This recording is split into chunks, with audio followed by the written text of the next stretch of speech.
Hello friends, knowledge मंडली में आप सभी का स्वागत है। आपकी तैयारी को लगातार और अनवरत जारी रखते हुए एनसीएफ पर आधारित क्वेश्चन सीरीज हम कर रहे हैं। एनसीएफ पर आधारित क्वेश्चन सीरीज को नाम दिया गया है मूसी महारानी की छतरी सीरीज। मूसी महारानी की छतरी सीरीज में हम एनसीएफ 2023 पर आधारित सारे क्वेश्चंस करने वाले हैं। साथियों, राष्ट्रीय पाठ्यचर्या रूपरेखा 2023 पर आधारित क्वेश्चंस है वो पुरानी परीक्षा में पूछे गए थे और आगामी परीक्षा में भी ये क्वेश्चंस है वो पूछे जाएंगे। इसलिए मूसी महारानी की छतरी सीरीज के सारे वीडियो देखिए। तो चलिए साथियों, शुरू करते हैं राष्ट्रीय पाठ्यचर्या रूपरेखा 2023 यानी कि एनसीएफ 2023 पर आधारित क्वेश्चन सीरीज मूसी महारानी की छतरी श्रृंखला 6 का पहला क्वेश्चन देख लेते हैं। 101 according to NCF 2023 where should the current system of studies move towards. NCF 2023 के अनुसार अध्ययन की वर्तमान प्रणाली को किस ओर बढ़ना चाहिए, यानी कि जो वर्तमान में प्रणाली चल रही है, सिस्टम चल रहा है एजुकेशन का, उसको किधर शिफ्ट करना होगा, किधर उसको बढ़ना चाहिए। ऑप्शन देख लेते हैं। Annual and 2 year patterns, semester and और annual design, monthly and quarterly patterns, weekly and monthly patterns. तो एनसीएफ 2023 के अनुसार अध्ययन की वर्तमान प्रणाली है वो असेसमेंट कब कर रही है, ईयर एंड पर कर रही है।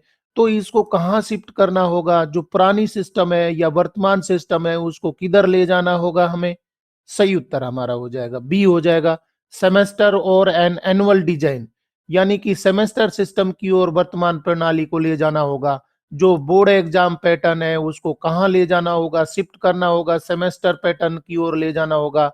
सेमेस्टर पैटर्न है वो क्या होता है कि हर 6 महीने में, हर 3 महीने में, हर 4 महीने में होता है, तो एक पर्टिकुलर पैटर्न होता है। एनुअल डिजाइन होता है, हर साल में कितने सेमेस्टर होंगे, इस ओर शिफ्ट करना होगा। सही उत्तर हमारा हो जाएगा बी हो जाएगा, सेमेस्टर एंड और एनुअल डिजाइन, जहां पर सेमेस्टर प्रणाली को अपनाना होगा और रिप्लेस करनी होगी वर्तमान प्रणाली जो कि ईयर एंड पर परीक्षा करवाती है। तो इसको शिफ्ट करना होगा आपको, किधर ले जाना होगा, एनसीएफ 2023 के अनुसार सेमेस्टर की ओर ले जाना होगा। अगला सवाल देख लेते हैं। 102 व्हाट आर करिकुलर गोल्स, पाठ्यचर्या संबंधी लक्ष्य क्या है। एनसीएफ 2023 के अनुसार करिकुलर गोल्स है वो क्या होने चाहिए। ऑप्शन देख लेते हैं। Specific learning achievements, granular milestones of learning, broad aims of school education, specific statements that give direction to curriculum development. तो करिकुलर गोल है वो क्या होने चाहिए, उनका उद्देश्य क्या होता है, लक्ष्य क्या है हमारे पाठ्यचर्या के। सही उत्तर हमारा हो जाएगा डी हो जाएगा, specific statements that give direction to curriculum development. यानी करिकुलर गोल है वो क्या है, स्पेसिफिक स्टेटमेंट्स हैं जो क्या कर रहे हैं, हमारे करिकुलर डेवलपमेंट को एक डायरेक्शन दे रहे हैं, दिशा दे रहे हैं। तो ये क्या हो जाएंगे, करिकुलर गोल्स हो जाएंगे जो कि आपके डायरेक्शन को निर्धारित करेंगे करिकुलम डेवलपमेंट के लिए। Move to question number 103।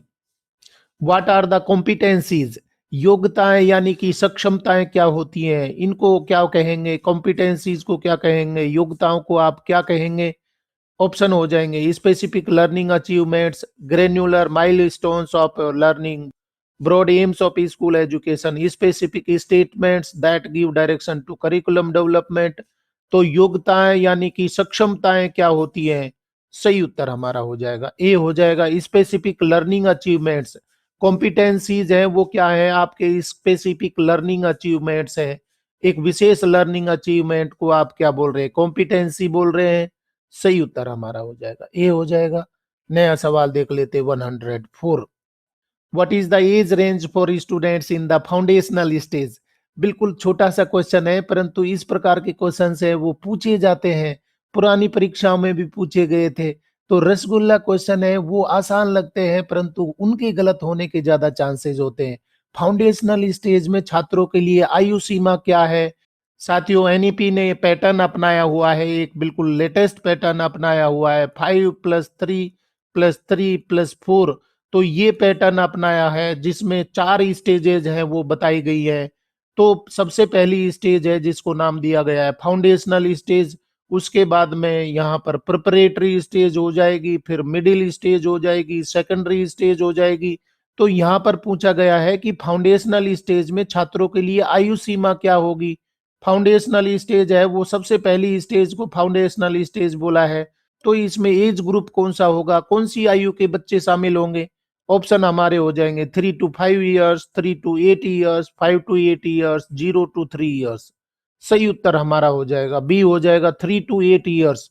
मतलब कि 3 से 8 वर्ष के बच्चे हैं वो कौन सी स्टेज में शामिल होंगे? फाउंडेशनल स्टेज में शामिल होंगे। फाउंडेशनल स्टेज उसका हो जाएगा सबसे पहला स्टेज हो जाएगा, और पहले स्टेज को शामिल किया गया है, इसको 5 बोला है।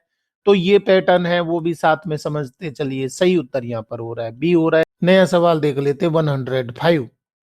What type of content is recommended to achieve learning standards in the first 3 years of the foundational stage? Foundation stage के पहले 3 वर्षों में सीखने के मानकों को प्राप्त करने के लिए किस प्रकार की सामग्री की सिफारिश की जाती है? फाउंडेशनल स्टेज है, हमने देखा कि 5 वर्ष का होता है, 5 इसको बोला है। तो 5 वर्ष में से पहले 3 वर्षों में सीखने के मानकों को प्राप्त करने के लिए किस प्रकार की सामग्री की सिफारिश की गई है, किस प्रकार की लर्निंग मटेरियल है वो होने चाहिए? ऑप्शन देख लेते हैं। Text books, play books, works books, toys, puzzles, picture books, manipulative worksheets, text books, manipulative toys, picture books, worksheets, manipulative. तो फाउंडेशनल स्टेज के पहले 3 वर्षों में सीखने के मानकों को प्राप्त करने के लिए किस प्रकार की सामग्री की सिफारिश की जाती है? सही उत्तर हमारा हो जाएगा बी हो जाएगा। Toys, puzzles, picture books and manipulative. Toys होने चाहिए, साथ में पजल्स होनी चाहिए, पिक्चर बुक्स होनी चाहिए, मैनिपुलेटिव होने चाहिए, जिससे कि फाउंडेशनल स्टेज के पहले 3 वर्ष में बच्चों को सीखने में मदद मिले। इन सभी चीजों से मिल सकती है। सही उत्तर हमारा हो जाएगा बी हो जाएगा। साथियों, नेशनल करिकुलम फ्रेमवर्क 2023 पर आधारित मूसी महारानी के क्वेश्चंस आपको पसंद आ रहे हैं तो लाइक बटन दबाइए और नया सवाल देख लेते हैं 106। What are the areas of development on which the learning standards for the foundational stage are based? विकास के वे कौन से क्षेत्र हैं जिन पर फाउंडेशनल स्टेज के सीखने के मानक हैं वो आधारित है? यानी कि सीखने के मानक हैं, स्टैंडर्ड है, वो फाउंडेशनल स्टेज के आधारित है, वो बेस्ड है। हमारे ऑप्शन है physical development, emotional development, cognitive development, aesthetic development, physical development, socio emotional and ethical development, cognitive development, aesthetic and cultural development, language and literacy development. C option हो जाएगा physical development, emotional development, cognitive development, cultural development. और D option हो जाएगा physical development, socio emotional development, cognitive development, cultural development. कौन से क्षेत्रों पर मानक आधारित है जो कि फाउंडेशन स्टेज के लिए सीखने में मदद करते हैं? सही उत्तर हमारा हो जाएगा बी हो जाएगा। फिजिकल डेवलपमेंट है वो क्षेत्र है, साथ में socio emotional, ethical development, cognitive development, aesthetic and cultural development, language and literacy development, ये सभी क्षेत्र है जिन पर हमारे मानक है वो निर्धारित है फाउंडेशन स्टेज के लिए। सही उत्तर हमारा हो जाएगा बी हो जाएगा। मूसी महारानी की छतरी सीरीज के कारवा को आगे बढ़ाते हुए नया सवाल देख लेते 107। What is the age range for students in the preparatory stage? प्रारंभिक चरण में छात्रों के लिए आयु सीमा क्या है? यहाँ पर मैं आपको बताना चाह रहा हूँ कि सबसे पहली स्टेज को नाम दिया था फाउंडेशनल स्टेज, उसके बाद में नेक्स्ट स्टेज आ जाएगी प्रिपरेटरी स्टेज आ जाएगी, उसके बाद में मिडिल स्टेज आ जाएगी और सबसे लास्ट में सेकेंडरी स्टेज है। तो फाउंडेशनल स्टेज हम कर चुके हैं, अभी किस पे आ गया है? ये प्रिपरेटरी स्टेज आ गई है। तो प्रिपरेटरी स्टेज में कौन से एज ग्रुप के बच्चे आएंगे? प्रिपरेटरी स्टेज के लिए एज ग्रुप होना चाहिए। साथियों, इस प्रकार के क्वेश्चंस पर आधारित काका सीरीज में हम पूरी चर्चा कर चुके हैं। एनईपी के जो पैटर्न है 5+3+3+4, इसको हमने डिटेल में चर्चा कर लिया है। यहाँ पर दो बातें हमें ध्यान रखनी है कि इन स्टेजेस को क्या नाम दिया गया है, साथ में इसमें कौन सी एज ग्रुप के बच्चे शामिल है, इसके साथ में इनमें कौन कौन सी क्लासेस शामिल है, फाउंडेशनल स्टेज में कौन सी क्लासेस शामिल हैं, प्रिपरेटरी में कौन सी शामिल हैं, मिडिल में कौन सी शामिल हैं, सेकेंडरी में कौन सी शामिल है, ये काका सीरीज में हम चर्चा कर चुके हैं। अगर आपने नहीं देखी तो जरूर देखिए और समझिए पैटर्न क्या है 5+3+3+4। इस वीडियो में भी हम चर्चा करने की कोशिश करेंगे, आप लास्ट तक बने रहे। यहाँ पर ऑप्शन देख लेते 5 to 8 years, 8 to 11 years, 11 to 14 years, 14 to 17 years. प्रारंभिक चरण यानी कि प्रिपरेटरी स्टेज का एज ग्रुप कौन सा हो जाएगा? सही उत्तर हमारा हो जाएगा बी हो जाएगा 8 टू 11 ईयर्स। 8 टू 11 ईयर्स के बच्चे हैं वो किस में आएंगे? प्रिपरेटरी स्टेज में आ जाएंगे। सही उत्तर हमारा हो जाएगा बी हो जाएगा। क्वेश्चन देख लेते हैं 108। Which subject have learning standard set for the preparatory stage? प्रारंभिक चरण के लिए किन विषयों में सीखने के मानक निर्धारित हैं? Language education and mathematics, art education and physical education, the world around us and language education, mathematics and art education. प्रारंभिक चरण के लिए किन विषयों में सीखने के मानक निर्धारित हैं? सही ऑप्शन हमारा हो जाएगा सी हो जाएगा the world around us and language education. जो भी हम दुनिया देख रहे हैं, हमारे आसपास की दुनिया है, वो सीखने के मानक होने चाहिए। और साथ में लैंग्वेज एजुकेशन है, ये प्रारंभिक चरण के विषय में ये सीखने के मानक हैं वो होने चाहिए। सही उत्तर हमारा हो जाएगा सी हो जाएगा the world around us and language education. Move to question number 109। What is included as part of the world around us curriculum?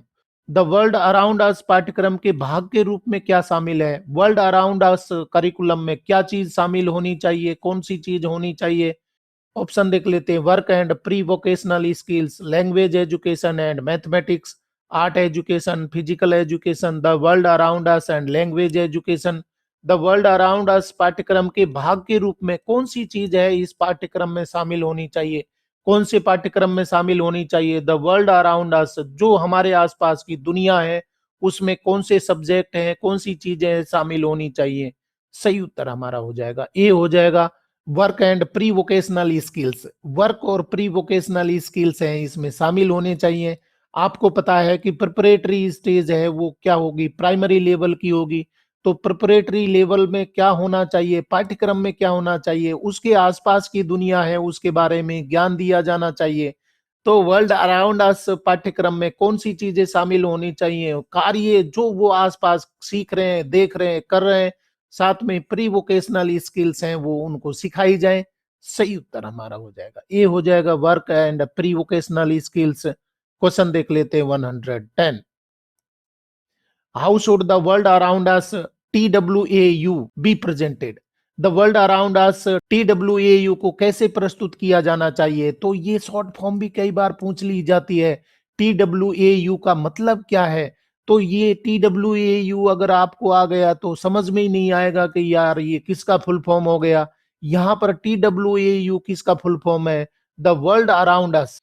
और TWAU में कौन कौन से सब्जेक्ट हैं वो होने चाहिए? वर्क और प्री वोकेशनल स्किल्स हैं वो शामिल होने चाहिए। इनको आप कैसे प्रस्तुत कर सकते हैं? Through text books, through concrete materials and experiences, through activities and experiences, through inert facts in text books. The world around us TWAU को आप कैसे प्रस्तुत कर सकते हैं? सही उत्तर हमारा हो जाएगा सी हो जाएगा थ्रू एक्टिविटीज एंड एक्सपीरियंसेस। जो उसके आसपास की क्रिया विधि है उनको आप करवा करके और उनको अनुभव के द्वारा सिखाया जा सकता है। क्या चीजें द वर्ल्ड अराउंड अस है उनको सिखाया जा सकता है। इनको आप सिखा सकते हैं प्रिपरेटरी एज ग्रुप के बच्चों के लिए जो कि 8 से 11 वर्ष के लिए होता है। इनको आप कैसे सिखा सकते हैं? एक्टिविटीज के माध्यम से, एक्सपीरियंसेस के माध्यम से। और इनको कौन से पाठ्यक्रम सिखाए जाने चाहिए? TWAU सिखाए जाने चाहिए, साथ में लैंग्वेजेज हैं वो भी सिखाई जानी चाहिए। सही उत्तर हमारा हो जाएगा सी हो जाएगा। डियर फ्रेंड्स, आपको अगर मूसी महारानी की छतरी क्वेश्चंस पसंद आ रहे हैं तो अपने दोस्तों को जरूर बताइए। नया सवाल देख लेते हैं 111। What should continue to play a big role in the preparatory stage classroom? प्रारंभिक चरण की कक्षा में किस चीज को बड़ी भूमिका निभानी चाहिए? Formal classroom settings, practice and other activities to develop fluency, short formal written assessments, periodic summative assessment. प्रारंभिक चरण की कक्षा में किस चीज को बड़ी भूमिका निभानी चाहिए? बड़े रोल में वो होना चाहिए। सही उत्तर हमारा हो जाएगा बी हो जाएगा practice and other activities to develop fluency. मतलब कि बच्चों को प्रायोगिक कार्य करवाए जाए, प्रैक्टिस करवाई जाए, अभ्यास करवाए जाए और दूसरी एक्टिविटीज हैं वो करवाई जाए जिससे कि वो फ्लुएंसी में आ सके। जो भी उनको सिखाया जा रहा है वो हैंड्स और लर्निंग के द्वारा सिखाया जाए जिससे कि उनकी प्रवीणता हो, उसमें सक्षमता हो जाए, वो फ्लुएंसी वो सीख पाए। सही उत्तर हमारा हो जाएगा बी हो जाएगा, practice and other activities to develop fluency. Question देख लेते 112।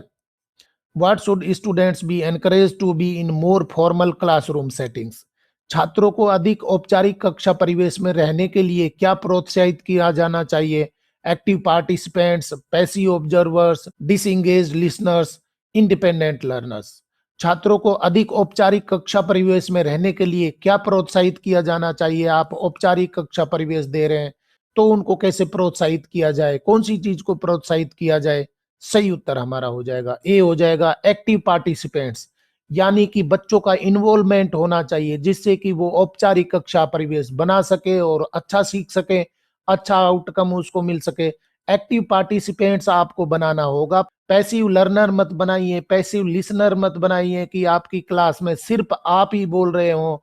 एक शिक्षक ही ऑथोरिटेरियन नहीं होना चाहिए कि जो वो कहेगा वही बात सत्य होगी, बच्चों की बात को वैल्यू नहीं करेंगे तो वो क्लास है वो कैसी हो जाएगी, नीरस हो जाएगी। आपको अगर छात्रों को अधिक औपचारिक परिवेश देना है तो आपको क्या करना होगा, एक्टिव पार्टिसिपेशन करवाना होगा बच्चों का, टीचिंग लर्निंग प्रोसेस में उनकी भागीदारी होनी चाहिए। सही उत्तर यहाँ पर हो जाएगा, एक्टिव पार्टिसिपेंट्स उनके होने चाहिए, तब जाकर के औपचारिक कक्षा परिवेश आप बना सकते हैं। क्वेश्चन देख लेते 113। What is an appropriate assessment method for the preparatory stage? प्रारंभिक चरण के लिए उपयुक्त मूल्यांकन पद्धति क्या है? इस प्रकार के क्वेश्चंस है वो पुरानी परीक्षाओं में तो भर भर के पूछे गए थे और आगामी परीक्षा में भी पूछे जाएंगे कि प्रिपरेटरी स्टेज की मूल्यांकन पद्धति क्या होनी चाहिए। ऑप्शन हमारे हो जाएंगे, formal written assessments only, teachers observation of students work only, periodic summative assessments only, a combination of formative and summative assessments. तो प्रारंभिक चरण के लिए उपयुक्त मूल्यांकन पद्धति क्या होनी चाहिए आपके हिसाब से? सही उत्तर यहाँ पर हो जाएगा डी हो जाएगा, ए combination of formative and summative assessment. Formative और सबमेटिव असेसमेंट है वो क्या होते हैं वो भी हम एनईपी 2020 की काका सीरीज में चर्चा कर चुके हैं, एनसीएफ में भी हम करने वाले हैं। तो ये कॉम्बिनेशन होना चाहिए। प्रारंभिक चरण के बच्चों का मूल्यांकन आप कैसे कर सकते हैं, असेसमेंट कैसे कर सकते हैं? उनके असेसमेंट में फॉर्मेटिव टेस्ट भी होने चाहिए, सबमेटिव टेस्ट भी होने चाहिए, असेसमेंट होने चाहिए। इन सभी का कॉम्बिनेशन है वो क्या कर सकता है, मूल्यांकन कर सकता है। सही उत्तर हमारा हो जाएगा डी हो जाएगा, ए combination of formative and summative assessments. अगला सवाल देख लेते 114। In the middle stage, students aged between 11 and 14 are required to learn how many languages? मध्य चरण में 11 से 14 वर्ष की आयु के छात्रों को कितनी भाषाएं सीखने की आवश्यकता होती है? साथियों, हम यहाँ पर चर्चा कर रहे हैं कि फाउंडेशनल स्टेज है वो 5 थी, उसके बाद में 3 थी, उसके बाद में फिर 3 आ गई है और 4 अभी बाकी है। साथियों 5+3+4 में यहाँ पर मैं आपको एज ग्रुप भी बताते जा रहा हूँ। फाउंडेशनल स्टेज है, पहला स्टेज है, उसका एज ग्रुप क्या बन रहा था, 3 से 8 वर्ष बन रहा था। इसके बाद में प्रिपरेटरी स्टेज में एज ग्रुप है वो क्या आ रहा था, 8 से 11 वर्ष आ रहा था, 8 से 11 वर्ष आ रहा है। और यहाँ पर आ गया मिडिल स्टेज आ गया, तो मिडिल स्टेज की एज ग्रुप है वो भी बता दी गई है, 11 से 14 वर्ष। तो यहाँ आप देखिए फाउंडेशनल स्टेज है वो 3 से 8 वर्ष के एज ग्रुप के लिए था, प्रिपरेटरी स्टेज है वो 8 से 11 वर्ष के लिए है, तो ये स्टेज भी आ गई। और मिडिल स्टेज है वो 11 से 14 वर्ष आ गई। तो ये चीजें भी आपको ध्यान रखनी है, किसी पर भी क्वेश्चन बन सकता है। पहला स्टेज फाउंडेशनल स्टेज है, सेकंड प्रिपरेटरी स्टेज है और थर्ड यहाँ पर आ जाएगा मिडिल स्टेज, थर्ड स्टेज और फोर्थ स्टेज अभी हम वीडियो में चर्चा करेंगे। मध्य चरण में 11 से 14 वर्ष की आयु के छात्रों को कितनी भाषाएं सीखने की आवश्यकता होती है? 1 लैंग्वेज, 2 लैंग्वेजेस, 3 लैंग्वेजेस, 4 लैंग्वेजेस। सही उत्तर यहाँ पर हो जाएगा सी हो जाएगा, 3 लैंग्वेजेस। मतलब कि यहाँ आ गया आपकी मिडिल एज आ गई है। मिडिल स्टेज के बच्चों को 3 भाषाएं सीखना जरूरी है। तीनों भाषाओं के पैटर्न क्या होंगे ये भी हम वीडियो में चर्चा करेंगे। तो 3 भाषाएं हैं, मिडिल लेवल के बच्चों को सीखना जरूरी हो जाएगा, आवश्यक हो जाएगा। सही उत्तर यहाँ पर हो जाएगा सी हो जाएगा। अगला सवाल देख लेते हैं 115। Which subjects have separate sets of learning standards in the middle stage? मध्य चरण में किन विषयों में सीखने के मानकों के अलग अलग सेट होते हैं? Mathematics and art education, science education and social science education, physical education, vocational education, mathematics and science education. तो मध्य चरण यानी कि मिडिल स्टेज में अलग अलग सब्जेक्ट के मानकों के सेट होते हैं, तो कौन से विषयों के मानकों के अलग अलग सेट होते हैं? सही उत्तर यहाँ पर हो जाएगा बी हो जाएगा, science education and social science education. Science education के मानक के सेट हैं वो अलग होते हैं, सीखने के मानकों के सेट अलग होंगे। साथ में ही सोशल साइंस एजुकेशन के सीखने के मानकों के अलग सेट होंगे। दोनों विषयों के या दोनों टाइप के विषय हैं वो सीखने के मानक अलग अलग रखते हैं। यहाँ पर सेपरेट सेट होंगे, किसके? लर्निंग स्टैंडर्ड्स के होंगे। सही उत्तर हो जाएगा बी हो जाएगा। साथियों, नॉलेज मंडली ने आपके सिलेबस को चारों ओर से घेरने के लिए बवंडर प्लान बनाया हुआ है, जिसमें सर्विस रूल्स हैं, इसके साथ में एकेडमिक पार्ट और पेपर का जनरल पार्ट भी करवाया जा रहा है। आपके सिलेबस का कोई पार्ट छूट रहा है तो आप जरूर बताइए, मैं शामिल करूंगा उसको बवंडर प्लान में और आपकी सारी समस्याओं को हम उड़ा के ले जाएंगे। लाइक बटन भी दबा दीजिए। देख लेते हैं नया सवाल 116। What is the focus of the middle stage curriculum? मध्य चरण के पाठ्यक्रम का फोकस क्या है? Practical skills development, memorisation of facts, understanding theoretical concepts, physical fitness. तो मध्य चरण के फोकस पॉइंट हैं वो क्या होने चाहिए? किस पर फोकस किया गया है? मिडिल स्टेज करिकुलम में कहां पर फोकस किया गया है? सही उत्तर यहां पर हो जाएगा सी हो जाएगा, अंडरस्टैंडिंग थ्योरेटिकल कॉन्सेप्ट। आपकी एज ग्रुप है वो बढ़ती जा रही है, तो अभी हैंड्स ऑन लर्निंग को छोड़ करके, हैंड्स ऑन लर्निंग तो चलते रहेगा परंतु अब फोकस किसकी ओर शिफ्ट हो रहा है? थ्योरेटिकल कंसेप्ट को समझने की ओर बढ़ावा दिया जा रहा है कि बच्चों का समझ है वो बढ़ाई जाए। थ्योरेटिकल कंसेप्ट्स हैं, सैद्धांतिक जो बिंदु हैं, पॉइंट हैं, कंसेप्ट हैं, उनको समझा जाए, इसकी ओर बढ़ावा दिया जा रहा है। किसमें? मिडिल स्टेज करिकुलम में बढ़ावा दिया जा रहा है, फोकस किया जा रहा है। सही उत्तर हमारा हो जाएगा सी हो जाएगा, understanding theoretical concepts. Move to question number 117। What should be the balance of instructional methods in the middle stage? मध्य चरण में शिक्षण विधियों का संतुलन क्या होना चाहिए? किस प्रकार की शिक्षण विधियां होनी चाहिए? Only direct instruction, only exploration and inquiry, a balance of direct instruction and exploration inquiry, और डी ऑप्शन हो जाएगा नन ऑफ दी अबव। मध्य चरण यानी कि मिडिल स्टेज, और मिडिल स्टेज का एज ग्रुप है वो बताया गया है 11 से 14 वर्ष। तो 11 से 14 वर्ष के बच्चों की शिक्षण विधि है वो कैसी होनी चाहिए? आप कैसे उनको शिक्षण करवाएंगे? सही उत्तर हमारा हो जाएगा सी हो जाएगा, ए balance of direct instruction. Direct instruction भी दीजिए, साथ में एक्सप्लोरेशन और इंक्वायरी भी उनसे करवाइए कि आप उनको थ्योरेटिकल नॉलेज दे रहे हैं, थ्योरेटिकल नॉलेज के साथ में एक्सप्लोरेशन करें, वो जो आप सिखा रहे हैं सैद्धांतिक रूप से सिखा रहे हैं उसका प्रैक्टिकल नॉलेज भी दीजिए, इंक्वायरी उनको करने दीजिए, उनको खोज करने दीजिए, तब जा करके वो सीख पाएंगे। तो इन दोनों के बीच में आपको क्या करनी होगी? बैलेंस करना होगा। डायरेक्ट इंस्ट्रक्शन करवाइए, साथ में एक्सप्लोरेशन भी करने दीजिए और इंक्वायरी करने दीजिए, जिससे कि वो ज्ञान को सीख सके, अपने आसपास खोज सके। ये सब चीजें आपको शिक्षण विधि में शामिल करनी होंगी, इनका बैलेंस बनाना होगा। सही उत्तर हमारा हो जाएगा सी हो जाएगा। क्वेश्चन देख लेते 118। What should be the focus of instructional strategies in the middle stage? मध्य चरण में अनुदेशनात्मक रणनीतियों का फोकस क्या होना चाहिए? Building on prior knowledge, opportunities to learn from errors, both A and B, none of the above. मध्य चरण में अनुदेशनात्मक यानी कि इंस्ट्रक्शनल स्ट्रेटजीज हैं वो आपकी क्या होनी चाहिए? किस पे फोकस होना चाहिए? सही उत्तर हमारा हो जाएगा सी हो जाएगा, both A and B. Building on prior knowledge मतलब कि आपके जो इंस्ट्रक्शनल स्ट्रेटजी है वो किस पर आधारित होनी चाहिए? बच्चों के पूर्व ज्ञान पर आधारित होनी चाहिए, पहले से क्या चीजें वो जानते हैं उस पर आधारित आपके इंस्ट्रक्शनल स्ट्रेटजी हैं वो होनी चाहिए। अनुदेशनात्मक रणनीति है किस पर आधारित होनी चाहिए? बच्चों के पूर्व ज्ञान पर आधारित होनी चाहिए। इसके साथ में क्या होना चाहिए? Opportunities to learn from errors, गलतियों से सीखें, बच्चे हैं वो गलतियों से सीखें। पूर्व ज्ञान पर आधारित आपके अनुदेशनात्मक शिक्षण विधि होनी चाहिए और इसके साथ में गलतियों से सीखें। बच्चे हैं वो गलती करते हैं और गलती करेंगे तो सीखेंगे, अगर गलती नहीं करेंगे तो सीखेंगे कैसे? इसलिए गलतियां हैं उनको भी महत्व देना है, उनको गलती करने का मौका दीजिए, तब जाकर के आप अनुदेशनात्मक रणनीति है वो बना सकते हैं। तो कौन सी चीजों पर फोकस किया गया है कि उनके पूर्व ज्ञान पर आधारित के इंस्ट्रक्शनल टीचिंग है वो होनी चाहिए और इसके साथ में बच्चों के एरर से भी उनको सीखने का मौका मिले, इस पर फोकस होना चाहिए। सही उत्तर हमारा हो जाएगा सी हो जाएगा, both A and B. NCF पर आधारित क्वेश्चन सीरीज मूसी महारानी की छतरी सीरीज पार्ट 6 का अगला सवाल देख लेते हैं 119। What should be the role of assessment design in the middle stage? मध्य चरण में मूल्यांकन डिजाइन की क्या भूमिका होनी चाहिए? Shifting the focus from content retention to conceptual understanding, shifting the focus from conceptual understanding to content retention, shifting the focus from inquiry methods to content retention, और डी ऑप्शन हो जाएगा नन ऑफ दी अबव।